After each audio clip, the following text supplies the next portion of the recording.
Topic po natin para sa mga umiinom ng amlodipine para sa high blood pressure.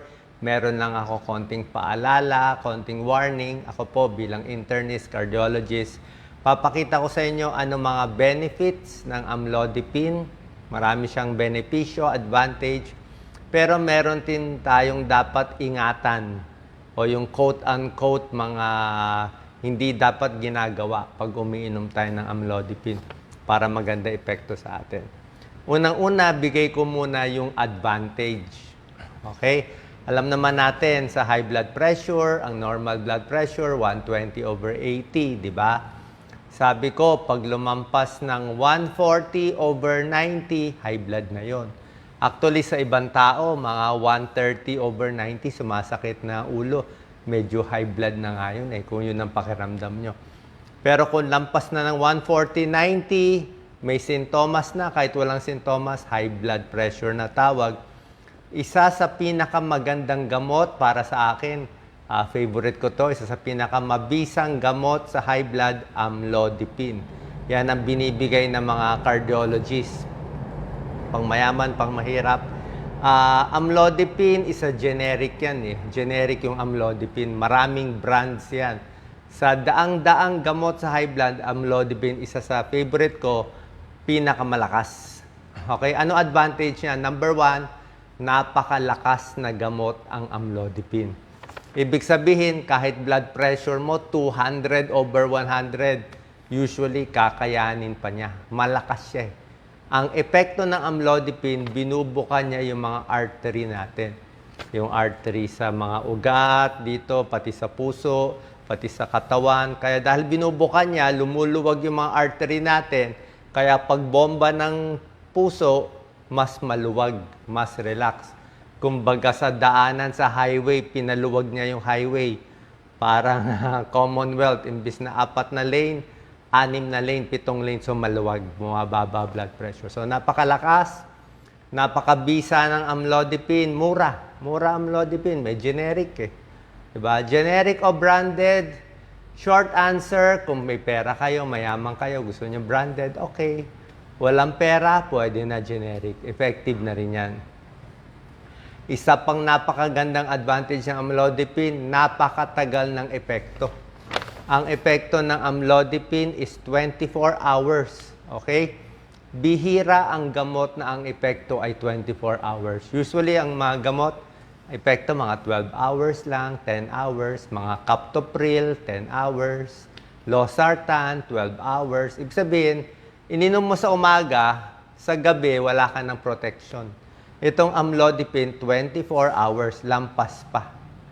Okay? Tapos pag inom mo, mafe-feel mo yung pinaka-epekto niya mga 6 to 12 hours after the dose. Now, dami niyang advantage, di ba? Isa pang advantage, walang problema sa kidneys. Hindi apektado ang kidneys. Okay, kahit may konting kidney damage, maganda amlodipine. Another positive dito, walang problema sa sex, sa kalalakihan. Mga lalaki takot uminom ng gamot sa high blood, di ba? Takot ang mga lalaki sa metoprolol. Kasi sabi, metoprolol daw nakakahina sa pagtatalik ng lalaki. Actually, hindi naman dapat, pero counted yun sa side effect ng metoprolol. Pwede humina ang ang erection, so baka maging impotent. Pero normally, hindi naman dapat. Pero itong amlodipine, walang problema sa sex, sa lalaki. Okay? Wala rin problema amlodipine sa sedation. Hindi ka sedated, hindi ka bangag. May ibang mga gamot nakaka-sedate Sedate is parang nakagamot ka. May ibang gamot yun ang epekto. Okay? Tapos, isa pa maganda sa amlodipine, luma na itong gamot. Ibig sabihin, luma, 30 years, 40 years, ibig sabihin, alam na natin, kilala na natin side effect niya. Mamaya, ikukwento ko sa inyo lahat ng side effect ng amlodipine. Kasi hindi naman siya talaga para sa lahat ng tao. Siguro sa 98% ng tao, okay, amlodipine. Pero sa 2%, 3%, baka hindi babagay. Kukwento ko mamaya. At lastly, pinakamagandang epekto ng amlodipine, mas malakas siya kaysa sa mga sartan. mas malakas ang amlodipine sa losartan, valsartan, irbesartan. Pag pinaglaban, yung naka-amlodipine controlled ang blood pressure. So, mas hindi ma-stroke, mas hindi ma-heart attack. Paano malakas mabisa. Okay? Ito naman yung babantayan natin. Ito yung mga quote-unquote, hindi dapat o medyo bawal gawin. Okay? Number 1, pag nakainom ka ng gamot sa high blood, actually kahit anong high blood na gamot, bawal itigil agad. Okay? Hindi pwede itigil agad. Bakit? Pag tinigil mo kasi agad, baka biglang tumaas yung blood pressure mo. Hindi ka protected. For some reason, naisipan mo lang na umiinom ka, maintenance. Tinigil mo, baka in 1 week, 2 weeks, ma-high blood ka na, ma-stroke tayo. Okay? Kung ititigil, dapat dahan-dahan tinitigil. May ibang gamot sa high blood, kailangan unti-unti tinatanggal. Yung mga metoprolol, beta blocker, unti-unti. Kasi yung mga metoprolol, dagdag ko na rin tips. Pag tinigil mo bigla, imbis na bumagal heart rate mo, biglang bibilis. May rebound. May rebound yun. Parang sa boyfriend, may rebound, di ba? Pag iniwan ng boyfriend, mas nagwawala, di ba? Gusto mo mag-rebound Ganon din sa gamot. Pag binigla mo, unti-unti. Parang mga steroids, bawal bigla tanggal. So, sa high blood, bawal din bigla tanggal. Unless low blood ka. Unless nasobrahan na low blood, ay pwede mo tigil. Okay, papaalam sa doktor. Number 2, bawal gawin. Actually, hindi naman bawal to. Pinag-iingatan kung meron kayong liver problem. Okay, kung meron kang liver cirrhosis, sira yung atay o fatty liver, pwede naman, paalam lang sa doktor. Diba? I-check lang, liver cirrhosis, fatty liver, kasi ang amlodipine na may metabolize ng liver. So, minsan, binabawasan natin ang dosis kung may sira yung liver. Okay? So, kung may liver problem ka, pwede naman amlodipine, pero dumadaan din kasi sa liver to. So, baka mag-traffic sa liver, mas konti ang dose. Okay? So, kidney problem, no problem. Okay. Pero liver problem, konting bawas ng dose paalam. Number 3, lagi to tinuturo tungkol sa grapefruit or suha. Grapefruit kasi sa Amerika to, sa atin, suha. Suha, kapatid to ng grapefruit May ilang pag-aaral, ang suha na kapatid ng grapefruit, pwede mag-interact sa maraming gamot. Pwede itaas ang dose ng ibang gamot. Okay? Kaya sinasabi, pagkakain ng suha, umiinom ng gamot, huwag masyado marami. Siguro, 3 piraso, huwag naman isang buong suha. Pero may epekto ba yung suha? Actually, sa lahat ng gamot Lahat ng gamot sa high blood, sa depression, may epekto ang suha. Sa amlodipine, dapat naman wala Pero, ingat na rin. Huwag din sobra sa suha. Number 4, dapat ingatan pag umiinom ng amlodipine, alak. Okay, alak talaga, yung mga manginginom. Actually, hindi lang amlodipine. Halos lahat ng gamot sa high blood, hindi pwede uminom ng alak. Lalo na yung mga naka-antidepressant. Yung mga naka-antidepressant, bawal na bawal ang alak. Kasi yung dose mo ng antidepressant, biglang tataas, baka ma-overdose ka. Okay? Baka uminom ka ng alak, tapos uminom ka ng amlodipine, baka biglang lumakas yung amlodipine, matumba ka, mahilo ka, bumagsak bigla blood pressure mo. Kasi alak, hindi rin maganda ang epekto. Okay? So, alak, kung iinom ka man, konti-konti lang. Huwag mo sosobrahan, lalo na naka-amlodipine ka na.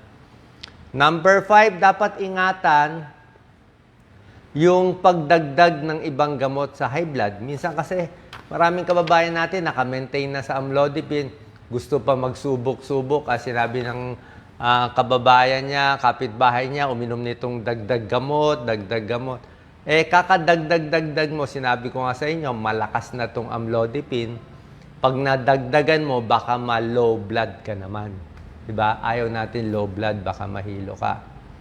Number 6, dahil nga malakas yung amlodipine, usually, pag iinom kayo ng amlodipine, first 3 days, mas nag-iingat ako Kaya rin nireseta ko sa pasyente, usually mababa lang binibigay ko. First 3 days kasi, baga sa ano, hindi pa sanay yung katawan mo, first 3 days, pwede ka mag-headache, pwede ka mag-palpitation, pwede hindi pa adjusted yung katawan, o baka biglang bumagsak yung blood pressure, merong ganon, yung first dose, pag inom, ay biglang bumababa. So, parang swabe lang ang pasok sa katawan.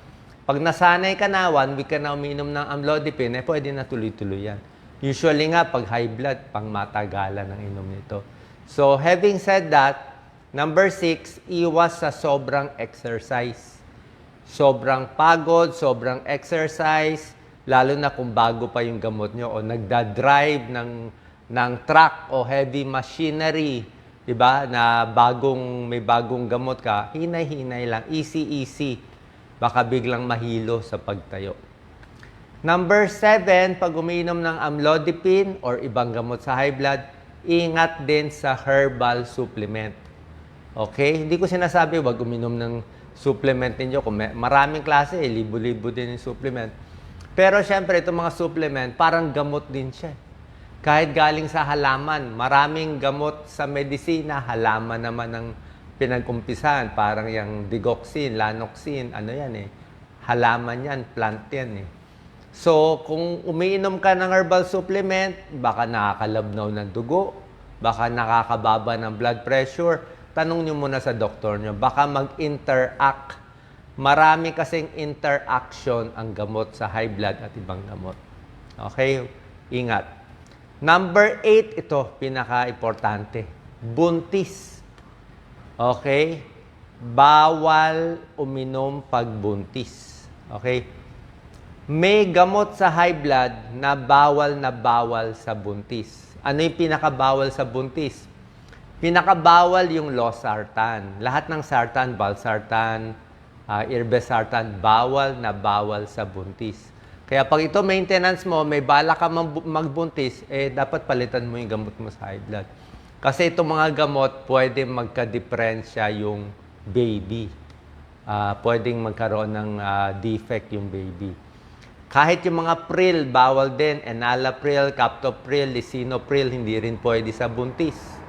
Masama sa buntis. May pag-aaral, masama sa baby. Pagdating sa amlodipine, ganito,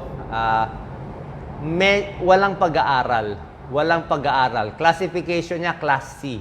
Pero sa animal studies, sa mga hayop, pinag-aralan yung amlodipine, hindi maganda epekto sa baby.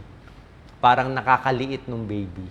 Medyo baka mas makunan, baka mas maliit. Hindi ganun kasama yung amlodipine sa buntis, pero medyo masama base sa animal studies. Human studies, hindi natin alam. So, kung magbubuntis, naka-amlodipine, paalam nyo sa OB mo, papalitan niya. Ano ang gamot na pinaka-safe sa buntis? Makinig kayo lahat. Very important to. Hindi lang buntis, yung balak magbuntis. Hindi mo na malalaman, kailangan mabubuntis eh. High blood ka, bata pa, gusto mo magbuntis. Ang pinaka-safe sa'yo, methyl dopa, Aldomet. Methyl dopa ang number 1, pinaka-safe. Another, pwede yung nifedipine. Actually, kapatid siya ng amlodipine, pero may pag-aaral eh. Nifedipine, pwede rin sa buntis. Methyl dopa, pwede sa buntis. Meron pa isa, labetalol, pero medyo hindi available to. So, basically, methyl dopa, nifedipine.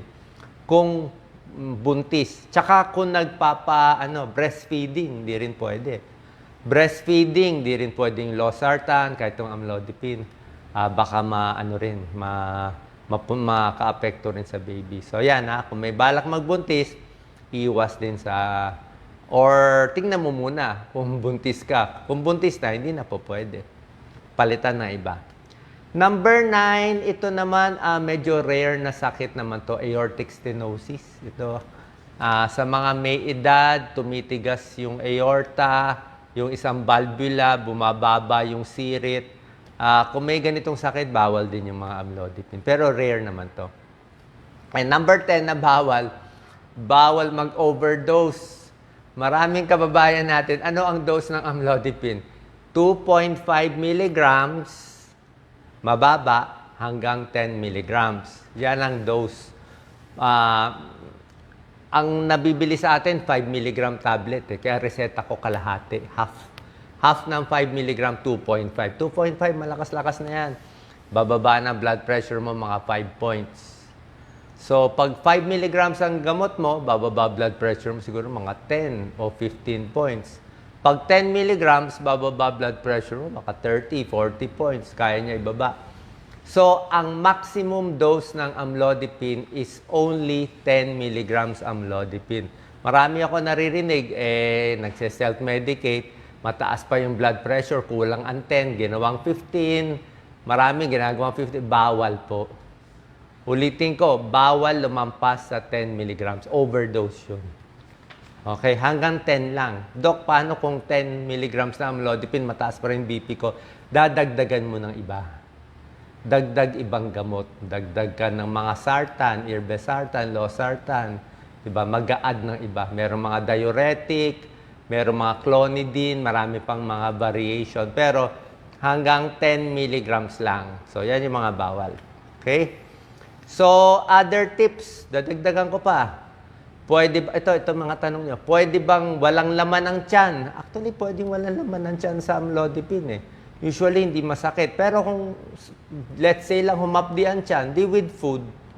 With food or without food, okay ang amlodipine.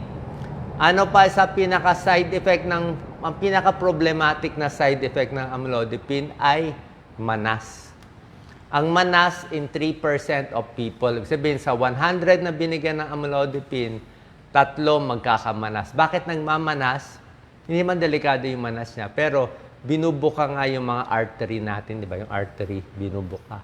Pati artery sa paa, binubuka. So, pag nagbubuka, pati yung mga fluid ng katawan, mas nagmamanas. So, anong gagawin? Pag nagmanas amlodipine, bawasan yung dose. Baka, kung 10 milligrams nagmanas, gawing 5. Kung 5 nagmanas, na gawing 2.5. Kung nagmamanas pa rin, palitan na yung gamot. Iba na lang. O, hindi po pwede sa'yo. Okay? So, manas is a possible side effect. 3%. Other side effect, yung iba, pag bago pa headache, namumula mukha kasi nabubuka yung mga artery, namumula. Yung iba, may palpitation. Okay? Liver problem, merong konti pero mababa ang Sa 5,000 people, parang isa. 5,000 people, pwedeng isa, medyo tumaas yung SGPT, SGOT. Pero medyo rare din yon. Okay? Medyo rare, medyo bihirang-bihira. Wala namang gamot talagang perfect Pero ito kasi, maganda epekto Pag ininom mo to, yun na nga, less heart attack naman, less stroke. Diba? Mas mahaba buhay. Pag uminom ng gamot sa high blood, actually, sabi ko sa inyo, plus 9 years sa life expectancy. Kung ang buhay mo dapat 80, na-maintain mo yung blood pressure mo, baka maging 89 ka. Ganun ka ganda. Kaya nga mahaba buhay ng mga taga-Japan, taga-Amerika, libre itong mga gamot sa kanila. Basically, yung gamot na maintain nila. Itong mga side effect lang naman, sabi ko lang, kung sakali matsambahan, nakasali kayo dun sa 1% ng allergy, o halos wala naman nag-allergy, kung natsambahan kayo may allergy, di iwas. Diba? Effectiveness, up to 24 hours. Drug interaction sa mga pain reliever. Medyo, pag nagpe-pain reliever ka, konting bawas, di ba? Hindi ko naman nire-recommend pain reliever. Pero may interaction din siya sa amlodipine. Okay? Baka humina yung amlodipine mo. Tsaka lastly, Viagra. Yung gumagamit ng sildenafil, Viagra, pampalakas sa sex. Yung mga lalaki, kung naka-amlodipine, kung may gamot ka sa puso, magbibiagra, medyo delikado. Baka may mangyari sa'yo. Paalam nyo muna sa doktor mo. So, yun lang po. Sana pa nakatulong ng tips natin. So, basically, maganda talaga amlodipine. Alamin lang natin itong mga konting side effects. 5 milligrams is okay. 10 milligrams, medyo malakas na. Pag kulang pa sa 5, pwede nyo palitan. Question. Doc, yung gamot ko ay doble, combined. Binibigay sa akin ng doktor ko, combine na amlodipine with valsartan, combined. Wala namang problema, combined. Diba? Kung mayaman ka, marami kang pera, wala namang problema. Diba? Kasi ang amlodipine generic, baka 5 piso lang. Ang Losartan generic, baka 7 piso lang. So, 12 pesos lang yon. Kung gusto mo combined, baka umabot ka ng 40 pesos. Diba? Kung may pera, walang problema doon. Diba? It's just money issue. Pero kung gusto niya mas mura, okay ba ang generic? Okay na rin. Mas mahina ba epekto? Wala naman tayong totally pag-aaral. Pero sa nakikita ko sa mga charity patient, okay naman eh. I mean, kung wala kang pera, kulang sa budget, okay na yung generic. Inumin mo ng pangmatagalan. Generic na amlodipine, araw-araw iniinom, mas panalo ka. Kaysa magyayabang tayo, nabibili tayo mamahaling amlodipine with combination, 50 pesos, o mayabang ka, ito gamot mo, hindi mo naman iniinom araw-araw, mahal. Inumin mo lang 2 times a week, walang epekto yun. 2 times a week ng branded na social na gamot, mahina epekto. Doon na lang tayo sa generic. At least na araw-araw mo, mas okay pa rin yan para mas safe kayo. Okay, share po natin sa ating kababayan. God bless po.